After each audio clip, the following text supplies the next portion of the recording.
She was hired to teach the dance of passion in a mansion that resembled a castle of silence. Her student was no ordinary man. He was a legend, a force of nature shrouded in power and mystery. Little did Ashley Reese know, as she walked through those imposing gates, that the man she would teach to embrace was none other than the Honorable Judge Bernard Murphy, a 70-year-old man with the soul of a titan and the solitude of a king. This is not a story about dance. It is about the collision of two worlds, separated by decades, but united by a chemistry that defied logic itself. If you believe that true connection knows no age and that passion can be found in the most unexpected places, subscribe to the channel and join our family. And tell me in the comments, which country are you watching from today? I'd love to know. The offer arrived on a grey Tuesday afternoon, an email so formal and impersonal she almost deleted it. It spoke of a high-profile client seeking private and intensive Argentine tango instruction and demanding absolute discretion. The hourly rate offered was so exorbitant that Ashley had to read it 3 times, feeling her heart leap with hope and skepticism. For a woman who measured her success in applause and her wealth in the freedom of her art, the amount seemed like a typo, a fever dream. She lived and breathed dance, but her passion didn't pay the bills piling up on her small kitchen table. With a mix of curiosity and need, she responded.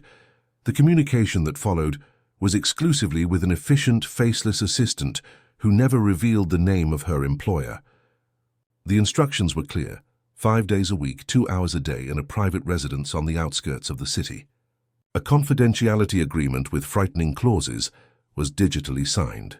Ashley felt a shiver of apprehension.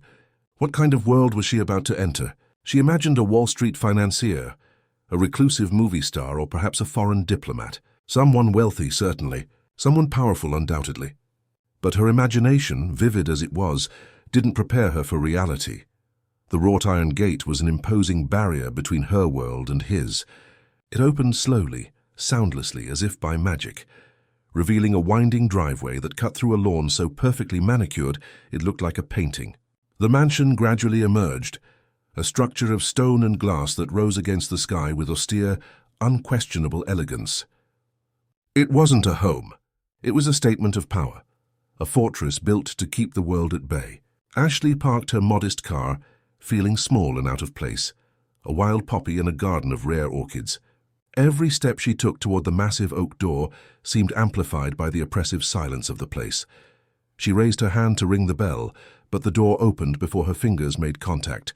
A middle-aged woman in an impeccable uniform greeted her with a polite nod and ushered her inside. The interior was even more impressive. A 2-story foyer with polished marble floors reflected the cool light from a distant skylight. The air smelled of lemon wax, old books, and something else, something indefinable, the smell of silence, of the absence of everyday life. There were no family photos, no clutter, just tasteful art and furniture that looked more like sculptures than comfort objects. The housekeeper led her down a quiet hallway and stopped before a pair of double doors. "Mr. Murphy will meet you here. This is the ballroom." With that, she withdrew, leaving Ashley alone. Ballroom, the word seemed to belong to another century. She pushed one of the doors, which opened with a soft groan. The space that revealed itself took her breath away. It was vast, with high ceilings, a dark wood floor so glossy it resembled a black lake, and an entire wall of floor-to-ceiling mirrors. On the other side, French windows overlooked a formal garden. The place was magnificent but cold, a space designed for celebration that seemed to have never heard the sound of laughter. She walked to the center of the room, the click of her dancing shoes echoing in the emptiness. She felt like an intruder, a burst of color in a monochromatic world. She was checking the sound system she had brought when she heard a sound behind her, the soft click of expensive shoes on the marble of the hallway. She turned, a professional smile poised on her lips, expecting to see the middle-aged man of her imagination. The smile froze. The man who entered the ballroom was nothing like she expected. He was 70, but his age was merely a fact, a number belied by the strength of his posture and the intensity in his eyes. He was tall, with broad shoulders that filled out a perfectly tailored grey suit. His hair was a thick, impeccable white, and his face was a fascinating map of a life lived with rigor and authority. There were wrinkles, yes, but they didn't speak of fragility. They spoke of power, of difficult decisions and of a sharp intelligence undiminished by time. He moved with a restrained grace, an economy of movement that suggested immense strength held in check. Ashley felt the air grow thinner. This wasn't the presence of a businessman. It was the presence of someone accustomed to command, to being the final authority in any room. "Miss Reese," he said, his voice a deep, resonant baritone that seemed to vibrate in the silent air. "I'm Bernard Murphy. Thank you for coming." He held out his hand. Ashley took it, and his grip was firm, warm and surprisingly strong. Her hand felt small and delicate in his. A slight electric shock ran through her arm, an instant, primal recognition of the power contained in this man. His eyes, a deep, piercing blue, assessed her with a quick, sweeping analysis that made her feel completely exposed, as if he could read every doubt and every hope she carried. "It's a pleasure to meet you." "Mr. Murphy," she managed, regaining her composure. "This is an incredible space." "It's functional," he replied, his expression unchanged. "I assume it's adequate." He looked around the room not with pleasure, but with the practical assessment of a man who saw the world in terms of utility. "The rules are simple, Miss Reese. Our sessions are strictly confidential. What happens in this room stays in this room. Your only responsibility is to teach me to dance. Do you think you can do that?"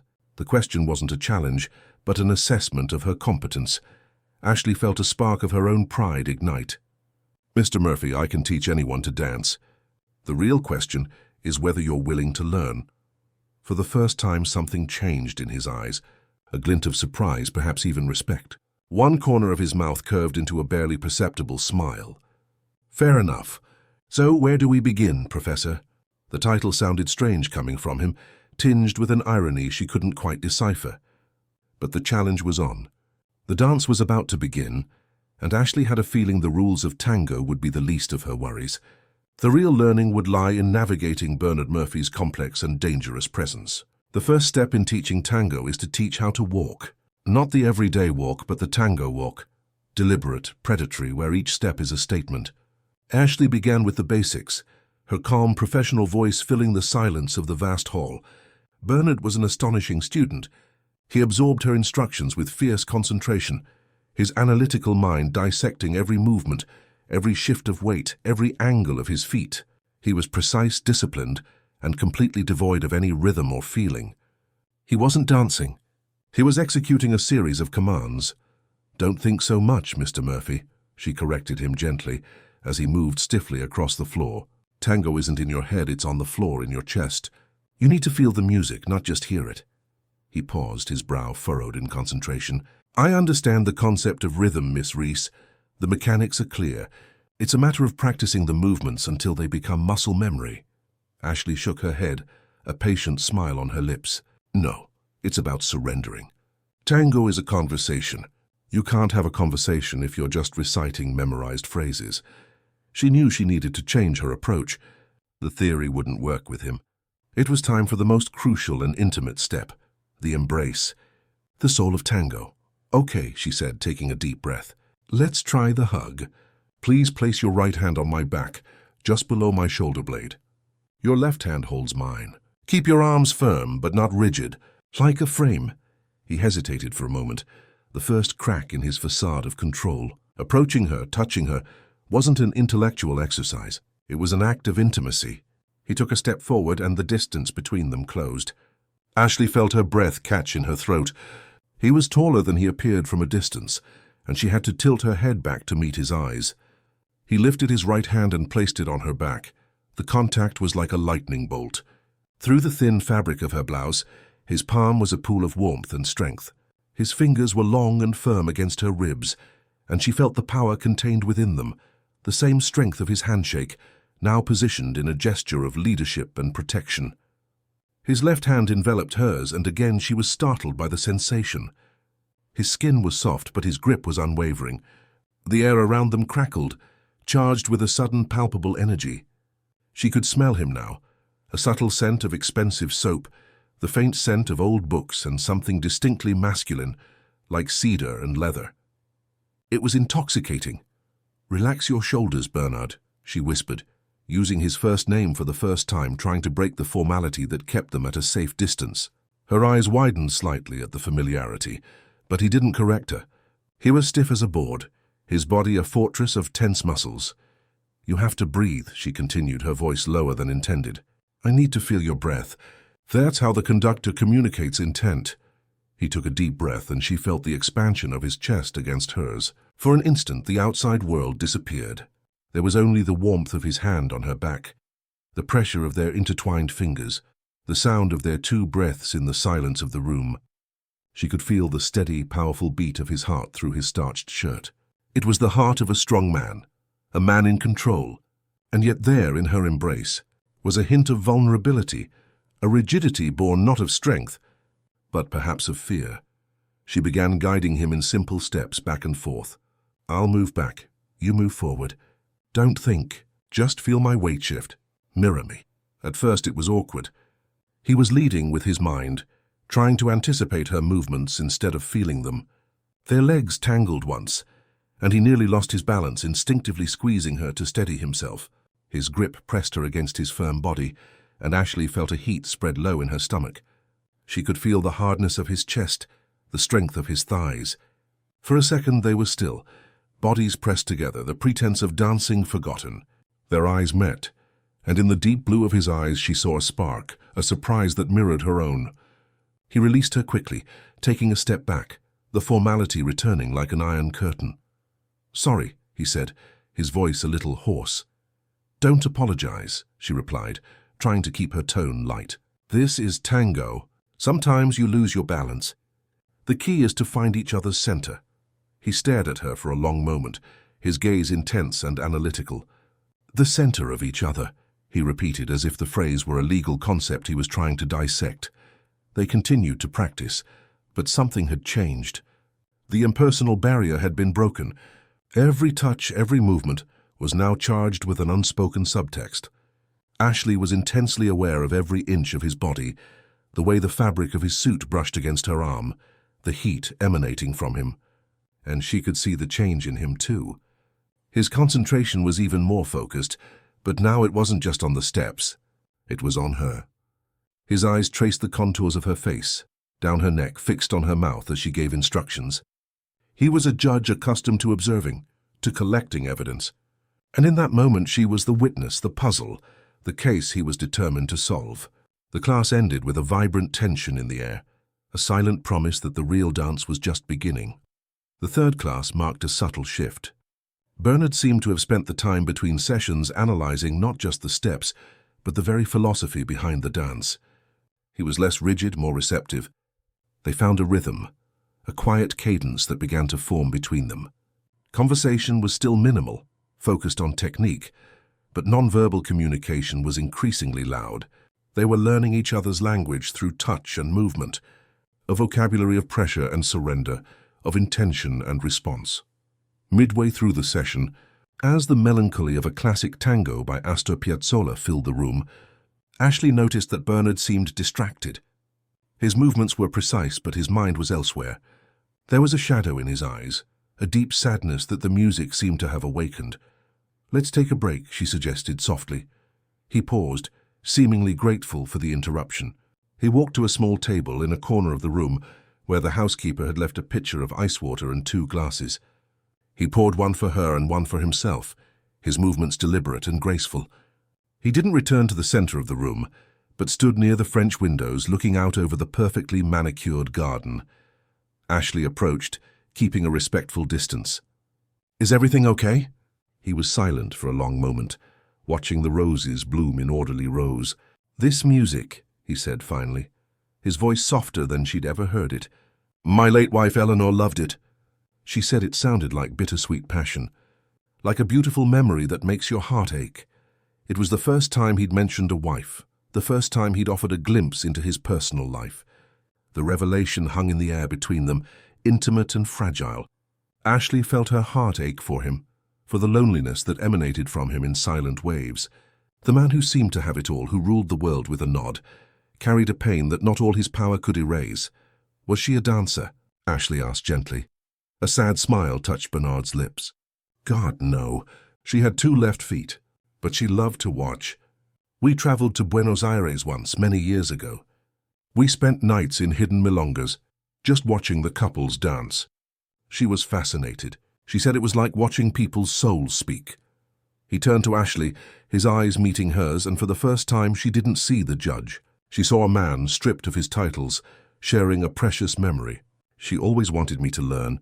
She said I lived too much in my head, that I needed something to force me to feel. And she was right. His expression turned serious again, his gaze falling on her with an intensity that made her breath catch. She was right about most things. In that moment, the dynamic between them fundamentally changed. He was no longer just her enigmatic client. He was a man with a story, with a heart that had been broken. And she was no longer just his instructor. She was the guardian of his vulnerability, the person he had chosen, however unconsciously, to help him fulfill a silent promise to a lost love. Ashley felt a surge of empathy and a connection that went far beyond the physical attraction she'd felt. She began to understand. He wasn't learning to dance to impress someone or for a new hobby. He was trying to reconnect with a part of himself that had died with his wife. He was trying to feel again.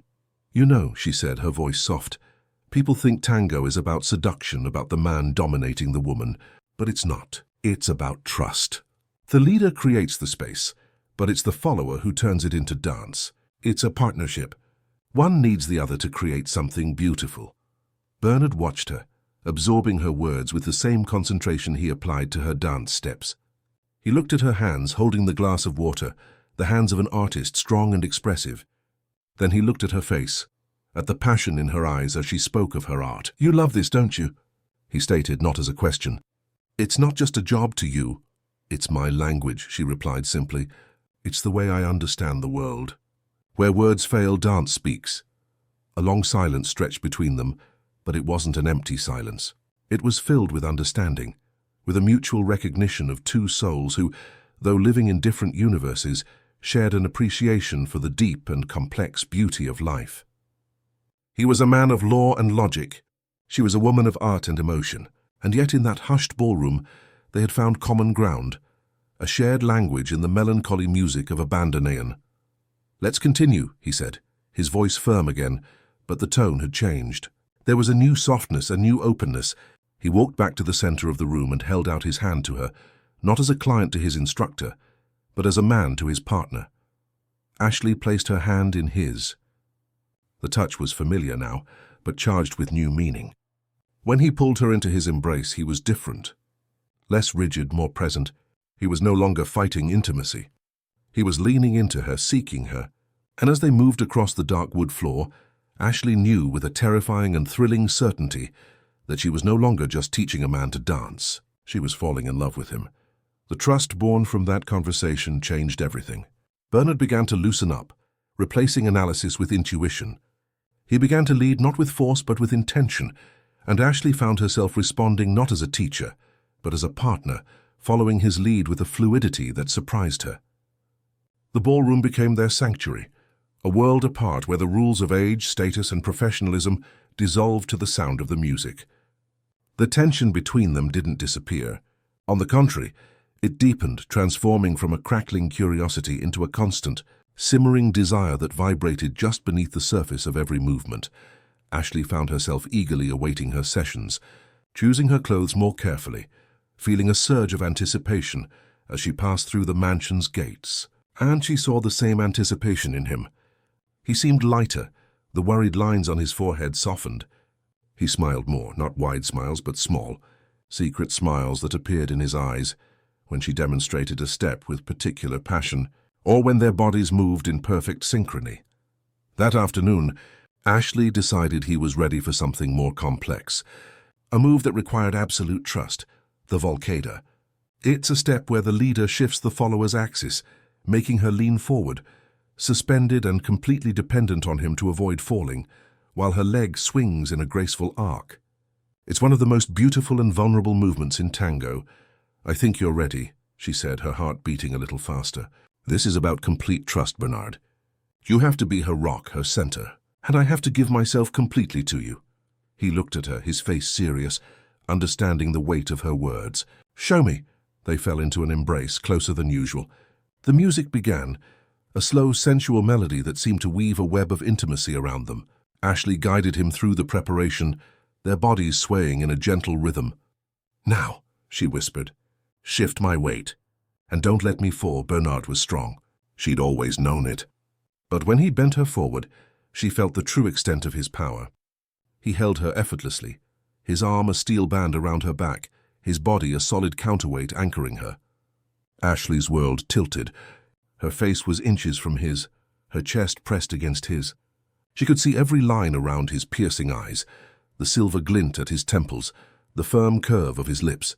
His gaze was fixed on hers, and what she saw there made her forget how to breathe. Analysis was gone. There was only a raw intensity, a dark hunger that consumed her. Time stood still.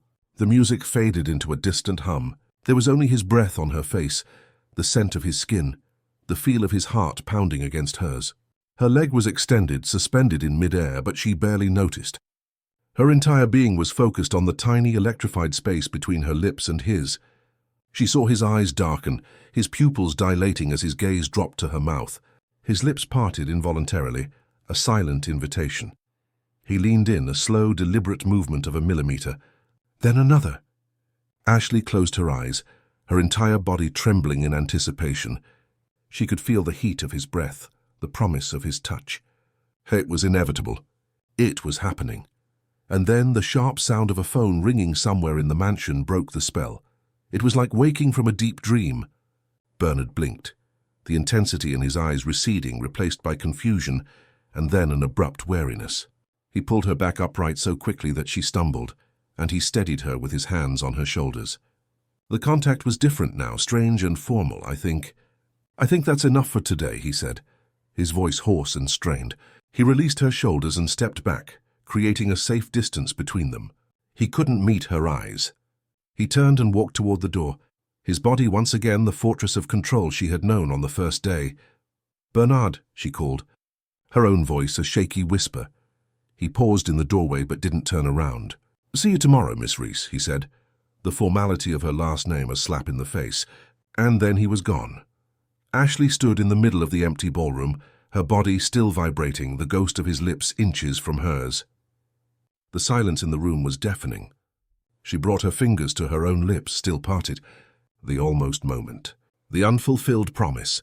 Sometimes she realized with a sharp pain in her chest, the almost kiss is more powerful, more devastating than the kiss itself, because it leaves behind a universe of unexplored possibilities, a desire that wasn't satisfied, but awakened to a ravenous hunger. She couldn't stop thinking about what had almost happened, and she knew with a terrifying certainty that he couldn't stop either. The next session was an exercise in polite torture. The air between them was thick with the unspoken words of the previous day. Bernard was formal, distant, his movements precise but mechanical. He had rebuilt his walls higher and thicker than ever. Ashley tried to maintain a professional air, but her heart ached with every instruction he gave, every time their bodies touched and he stiffened, avoiding the intimacy that had nearly consumed them. They were no longer dance partners. They were two strangers performing a task, painfully aware of the gulf that now separated them. By the end of the hour, Bernard's frustration was palpable. He was struggling with a simple step, his analytical mind at war with his tense body. He missed a step for the third time, nearly stepping on her foot. "Damn it," he growled, a rare burst of emotion. He pulled away from her, running a hand through his white hair in a gesture of pure exasperation. "I can't do this."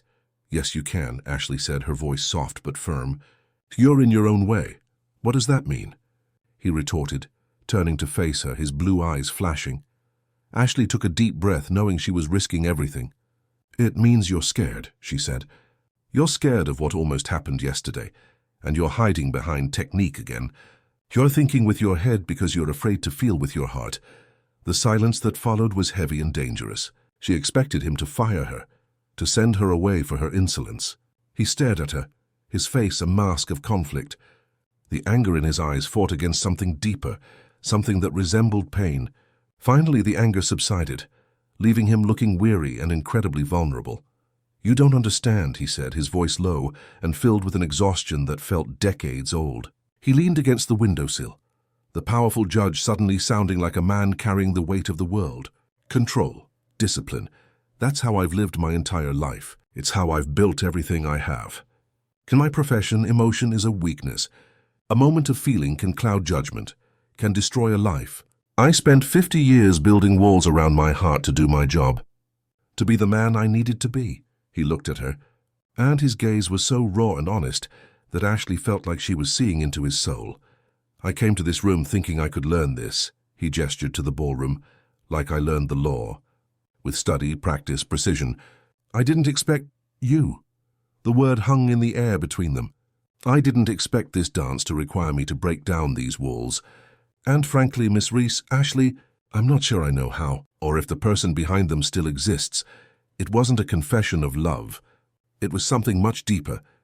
It was the confession of a man who had lost himself in his own fortress, a lonely king in a castle he had built himself. He was admitting his fear, his loneliness, his uncertainty.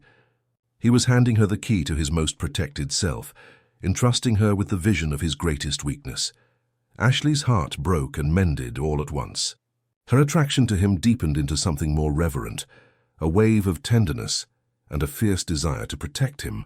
She crossed the room and stopped in front of him. She didn't touch him. She simply stood there, letting him see the understanding in her eyes. Maybe you don't need to tear them down, she said softly. Maybe you just need to open a door. Let some music in. She held out her hand, palm up. An invitation. You don't have to do this alone. Let the music do the work. Let me help. Just dance with me, Bernard, without thinking. Just feel. He stared at her outstretched hand for a long moment like a man on the edge of a cliff. Then slowly he raised his hand and placed it in hers. His touch was no longer hesitant. It was a decision. Surrender. He guided her back to the center of the room. He didn't turn on the sound system.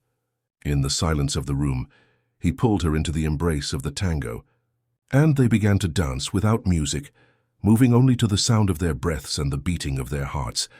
There was no technique, no steps to remember. There was only connection, trust, two souls speaking in a language they both understood. Their dance was slow, tender, and filled with all the emotion they had kept bottled up. It was a dance of confession, of acceptance, and Ashley knew that whatever happened next, that moment, that silent dance had bonded them forever. The silent dance broke the last barrier. In the days that followed, a new intimacy settled between them, as comfortable and natural as the embrace of a tango. Formality disappeared, replaced by an easy complicity. He was Bernard, she was Ashley. They chatted during breaks, sharing stories from their vastly different lives. She spoke of the chaotic passions of her artistic family. He spoke with dry humor about the rigidity of his legal world. He was no longer just the powerful judge, and she was no longer just the dance instructor. They were a man and a woman fascinated by each other, their dance transformed. It became the physical expression of their growing emotional connection. There was a passion now, a boldness in their movements. He led her with a confidence that bordered on possessiveness, and she followed him with a surrender that was a form of power. Each class ended with them both breathless, their skin flushed, the air crackling with a tension that grew sweeter and more unbearable by the minute. The almost kiss was not forgotten. It hovered between them, a silent promise waiting for the right moment to be fulfilled. That Friday, a storm brewed outside. Rain beat against the high windows of the ballroom, enveloping them in a private world of sound and shadow. Ashley had put on a particularly passionate tango piece, one that spoke of desire and surrender. She felt bold, energized by the storm outside and the storm brewing within. "Just dance," she whispered as they embraced. "Don't show me the steps. Show me the story." And he did. For the first time, Bernard danced not as a student, but as a lover. He led her around the room in a display of restrained passion that left her breathless. His movements were strong, fluid, their bodies moving as one. He was no longer thinking. He was feeling. He was telling her through dance everything he couldn't express with words, his desire, his loneliness, his fascination with her, the woman who had invaded his fortress of silence and filled it with music. The music reached its climax, and he spun her around in a dramatic motion, plunging her backward, her body hovering inches above the ground, held in his arms. The final note of the song hung in the air and then faded, leaving only the sound of the rain and their labored breaths. They stood there for a long moment, frozen in time. Her eyes were fixed on his. The storm in his eyes matched the storm outside. He lifted her slowly. their bodies brushing, until they were standing chest to chest, their dancing embrace transforming into something much more intimate. "Ashley," he whispered. Her name, a husky, desperate sound on his lips. And that was it. There were no more barriers. There was no more fear. There was only one need. He lowered his head and his lips met hers. It wasn't a kiss of explosive passion, but something much deeper. It was a kiss of surrender. It was slow, deliberate, tender. His lips were firm and surprisingly soft. It tasted of coffee and something uniquely his, a taste of wisdom and loneliness, and a long-dormant desire. It was a kiss that held the weight of 70 years and the lightness of a new beginning. His hand rose from her back to cup the nape of her neck, his fingers tangling in her hair, pulling her closer. Ashley melted against him, her arms wrapping around his neck, her hands feeling the strength of his shoulders. She returned the kiss with all the passion she felt, pouring into him her admiration, her tenderness, her own overwhelming desire. The entire world dissolved. There was no more ballroom, no more storms, no more age difference. There was only his mouth on hers, the feel of his strong body pressed against hers, the undeniable, cataclysmic truth that they had crossed a line from which they could never return. When they finally broke apart, they were both shaking, panting. He rested his forehead against hers, his eyes closed. The mighty Judge Bernard Murphy, the man who held the world together, seemed utterly undone. And in the chaos of his surrender, Ashley had never felt so complete. The kiss was over. But their story, their true story, had just begun. The kiss wasn't an end, but a beginning. It rewrote all the rules. The days that followed were a fever dream, a haze of discovery and passion that enveloped the silent mansion, filling its empty hallways with a life they hadn't known in decades.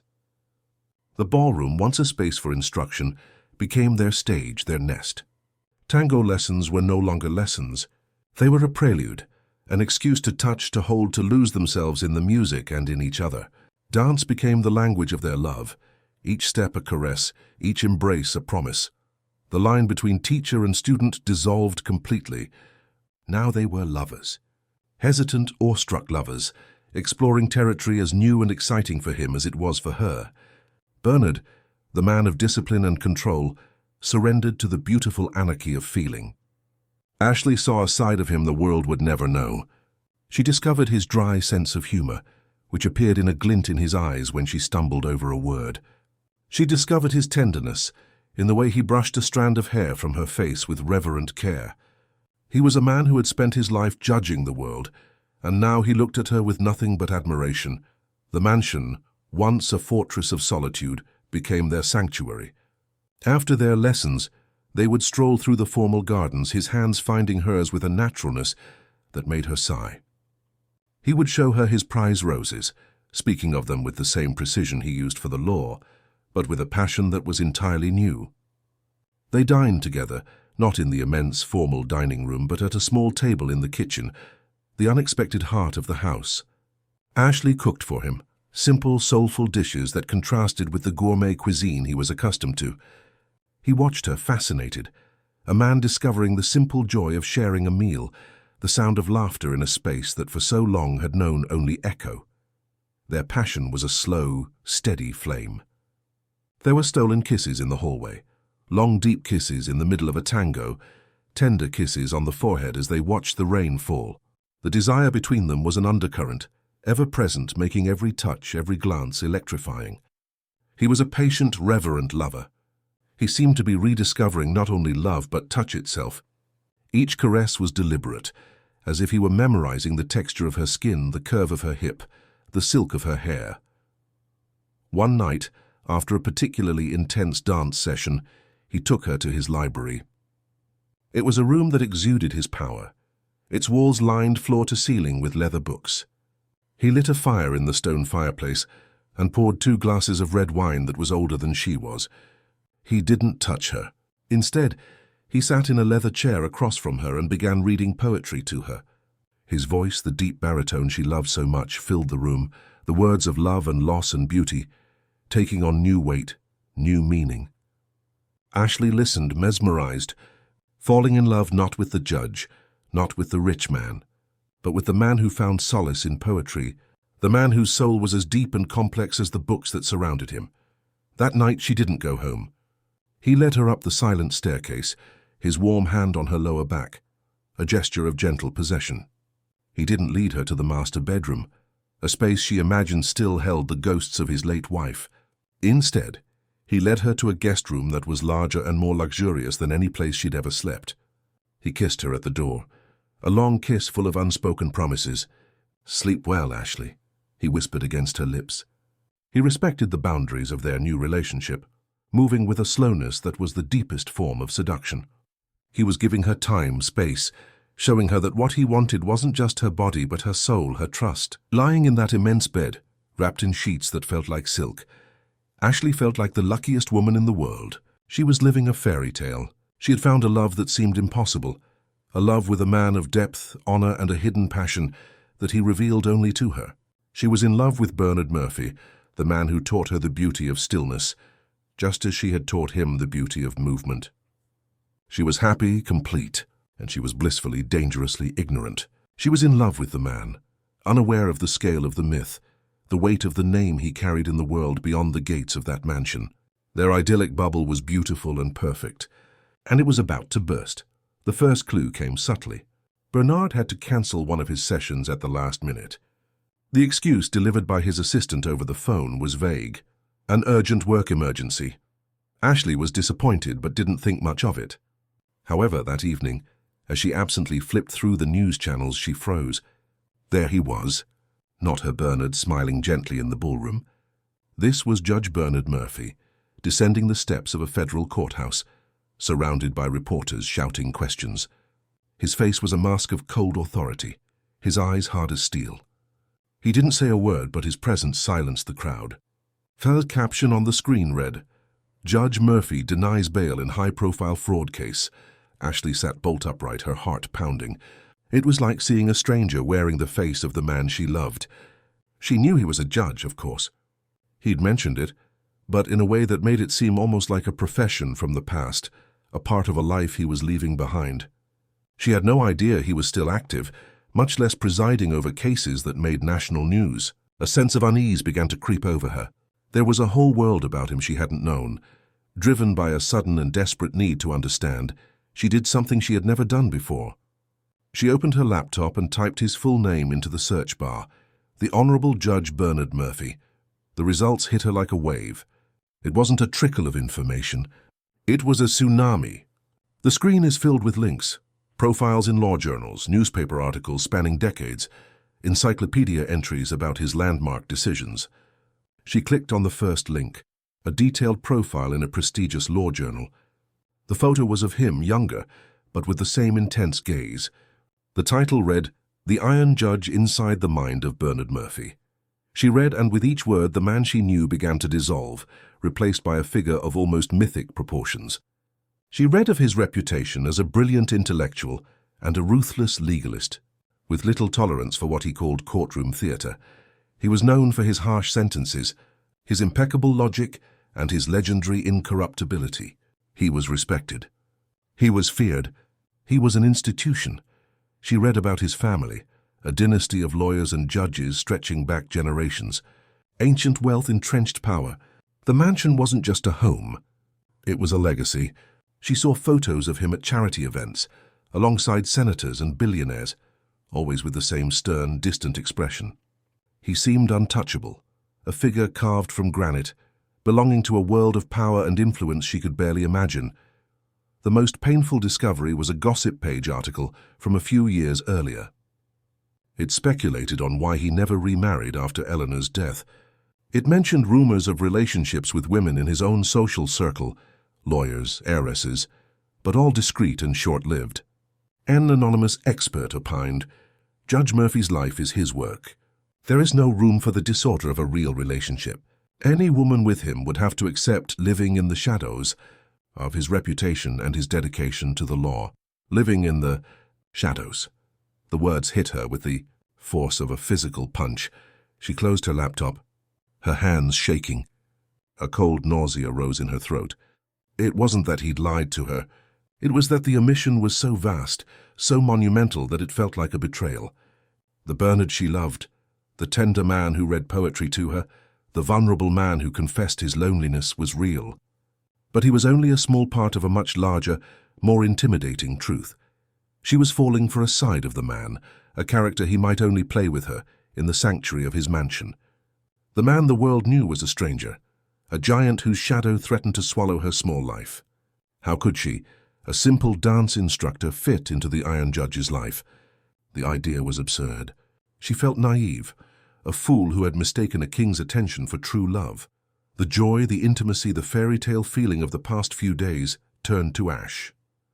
The chasm between them, which she thought the dance had bridged, reappeared wider and deeper than ever. It wasn't a chasm of years, but of worlds. And she was on the wrong side, looking up at a man on a pedestal so high she could never reach him.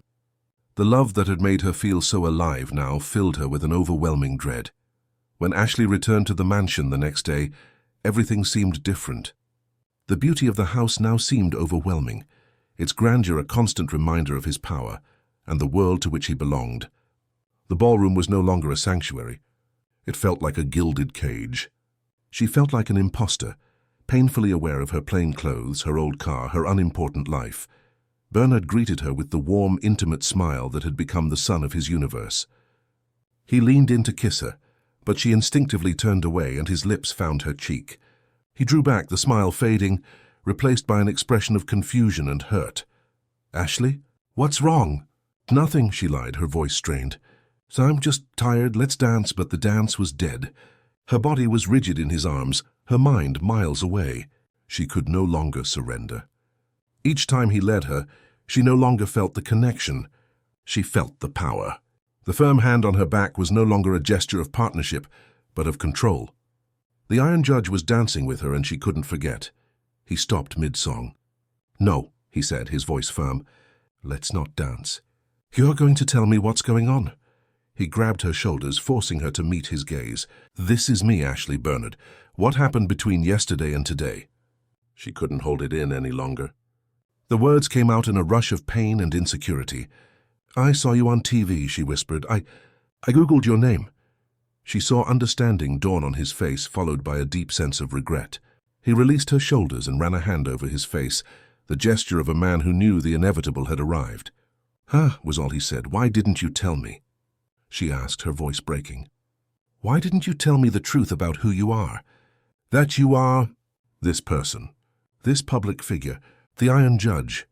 "I'm the same person I was yesterday," he said, his voice calm, the voice of a judge trying to calm a panicked witness. "Nothing has changed. Everything has changed." She snapped, taking a step back. "Do you understand what I saw? I saw a man who decides people's fates, a man who belongs to a world of power and legacy that I will never be a part of. And I felt like an idiot. I felt like his dirty little secret, hidden here in this mansion so no one in your real world needs to know about the dance instructor." "That was never true," he said, his voice deepening, taking a step toward her. "This place, this is the most real part of my life. The rest is a duty, a performance. Here with you, I'm not the judge. I'm just Bernard." His words, which should have been comforting, only made things worse. "But you don't understand, that's the problem," she screamed, tears of frustration welling in her eyes. "You can't just take off the title like a coat. It's who you are, and you hid it from me. You let me fall in love with an edited version of you, because you knew the full version would scare me to death. It was a lie of omission, Bernard, and it makes me question everything." The pain on his face was palpable. "I didn't mean to scare you. I meant to protect you. Protect this," he gestured between them. "I knew the weight of my world could crush something so new and fragile. I was a coward. I should have told you, but I was so afraid of losing the only thing that had made me feel alive in 20 years. They stared at each other across the chasm that had opened between them. The love was still there, a painful pulse beneath the surface of pain and distrust, but now it was poisoned. Poisoned by reality. His every affectionate gesture now felt tinged with condescension to her. His every hesitation felt like rejection. The beautiful intimacy they had built was shattered by the harsh light of the outside world. Ashley loved Bernard, but she didn't know if she could survive the shadow of Judge Murphy. They tried. In the days that followed, they tried to pretend nothing had changed. But it was impossible. The innocence was gone. Ashley felt constantly inadequate, analyzing every word, every gesture. She imagined herself at one of her charity events, surrounded by elegant women with law degrees, and felt a chill of humiliation. Bernard, for his part, tried desperately to reassure her, but his efforts only reinforced the rift between them. He offered her gifts, suggested trips, trying to solve the problem the way he knew best, with the power and money that only reminded her of the gulf between them. The joy was gone, replaced by a heavy sadness and a constant tension. The ballroom fell silent. The dancing had become too painful, a reminder of the intimacy they had lost. They were like two ghosts haunting the ruins of a beautiful love affair. The final break came a week later. Ashley sat by the window, watching the gardener tend the perfect roses. She felt like one of them, something beautiful to be admired within the garden walls, but which would wither and die if exposed to the real world. She knew what she had to do. It was the hardest decision of her life, and it felt like ripping out her own heart. When Bernard arrived home that night, he found her in the foyer, clutching her purse, dancing shoes in hand.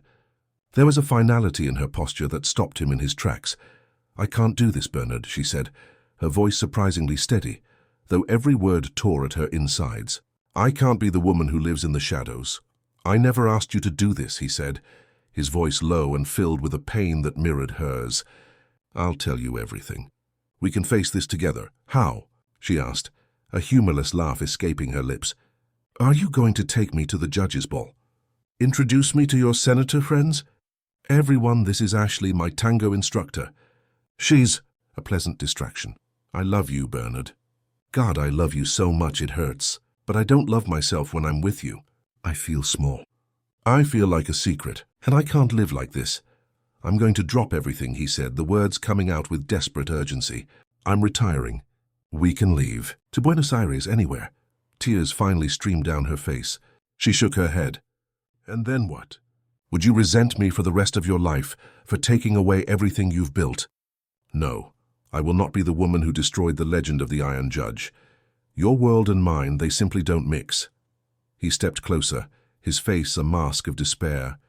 He held her hands, their grip like that of a drowning man. "Please," he begged, the great Bernard Murphy reduced to a single word. "Don't leave me. This house was just a structure before you. You made it a home. Don't make me go back to living in a mausoleum." The agony in his voice was a knife to her heart. She leaned over and kissed him on the cheek, a ghostly goodbye. "You were home to me, too," she whispered against his skin. "Goodbye, Bernard." She turned and walked toward the door. Every step was torture. She could feel him standing there, watching her leave. She didn't dare look back, because she knew if she did, if she saw the devastation on his face, she would crumble. She opened the door, stepped out into the cold night and closed it behind her, the final click of the lock echoing like a gunshot to the heart. She had left the fairy tale behind, choosing the harsh, lonely reality, over a love she believed would ultimately destroy her. Life without Bernard was a grey, soundless landscape. Ashley returned to her small apartment, to her routine of group classes. She threw herself into her work, dancing until her muscles ached, trying to drain the pain from her body. But it was useless. Everything reminded her of him. Every tango melody carried the ghost of his arms around her. Every silent night was a reminder of his voice reading poetry to her by the fire. She had chosen her independence, but she felt more trapped than ever, a prisoner of his memory. For Bernard, the mansion had become a tomb. The silence he once cherished was now deafening, amplified by her absence. The ballroom was a haunted room, the wooden floor bearing the footprints of her dances. He sat in his library, but the poet's words offered no solace. They were merely a reminder of the only person he had ever shared them with. He had spent his entire life believing his strength lay in his control, in his logic. He was wrong. His strength lay with her. Without her, he was just a lonely old man in an empty house. He had made the biggest mistake of his life, not by hiding who he was, but by letting her go. 2 weeks passed. 2 weeks of silent misery for both of them. Then, one Thursday afternoon, as Ashley was trying to teach a group of awkward beginners in her small studio, the door opened. The bell jingled. And there he was. Bernard Murphy, in his impeccable suit, loomed large in her humble dance studio. The students froze, their mouths open, sensing the aura of power emanating from him. Ashley froze, her heart giving a painful leap in her chest. He didn't say a word. He just walked around the studio, his eyes fixed on hers. He stopped in front of her. He didn't care about the other students watching them, mesmerized. "You were wrong," he said, his voice low and firm, but thick with raw emotion. "You said our worlds don't mix, so I've decided to bring mine into yours."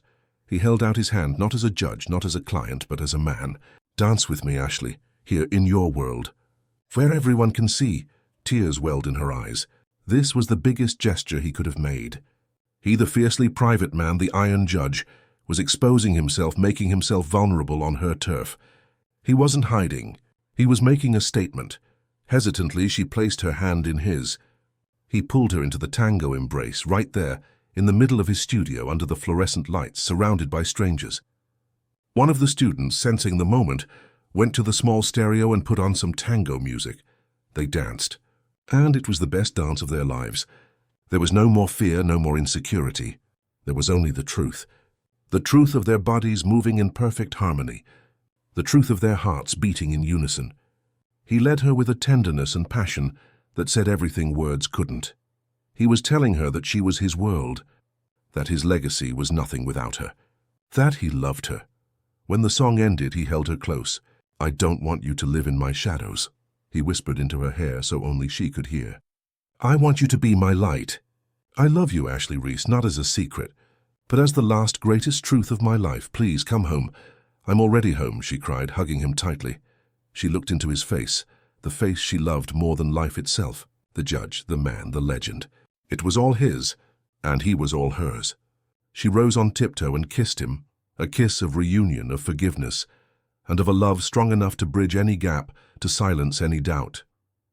It was a kiss that promised not a fairy tale, but something far better. An imperfect, complicated, and utterly magnificent reality together. Have you ever felt a connection like this? One that changes everything? Tell me your story in the comments. I read them all. And if this story touched you, if it reminded you what it's like to fall completely in love, hit that subscribe button. There's a new romantic journey every night, because love stories, they never get old.